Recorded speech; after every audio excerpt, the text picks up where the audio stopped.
Ce jeudi 28 juillet marque ce qu'on appelle le jour du dépassement. C'est le jour, Sébastien, où l'humanité a consommé l'ensemble de ce que la planète produire en une seule année, symbole d'une planète qui vit à crédit la sécheresse. En France, 91 départements sont à cette heure en alerte sous restriction d'eau, une sécheresse qui entraîne un risque maximal d'incendie. Plusieurs feux sont d'ailleurs en cours dans le sud du pays, à Rougon, dans les Alpes de Haute-Provence.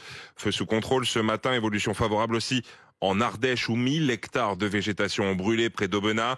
La thèse d'un acte criminel n'est pas exclue. Un suspect a été interpellé. Une piste également privilégiée dans l'Hérault où les flammes sont désormais fixées. Rien à voir avec ce feu, mais on a appris hier qu'un pompier volontaire a été placé en garde à vue.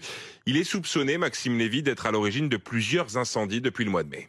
Au total, 8 départs de feu dans le département et un point commun. Toujours la même voiture aperçue à proximité. Fin mai, 3 incendies commencent à embraser la végétation de Saint-Privat, commune rurale du nord de l'Hérault. Un véhicule s'en échappe à toute vitesse, tout feu éteint. Il y a à peine une semaine, cette même voiture se gare sur un chemin de terre quelques minutes avant qu'un début d'incendie consume la garrigue à proximité. Encore et toujours la même voiture aperçue en début de semaine aux alentours de 4 autres départs de feu. C'est ce qui a permis l'interpellation hier de son propriétaire, un sapeur-pompier volontaire du SDIS de l'Hérault. Il est toujours en garde à vue ce matin. Le parquet souligne tout de même que son arrestation est sans lien pour l'instant avec l'important incendie qui a ravagé plus de 800 hectares dans le département.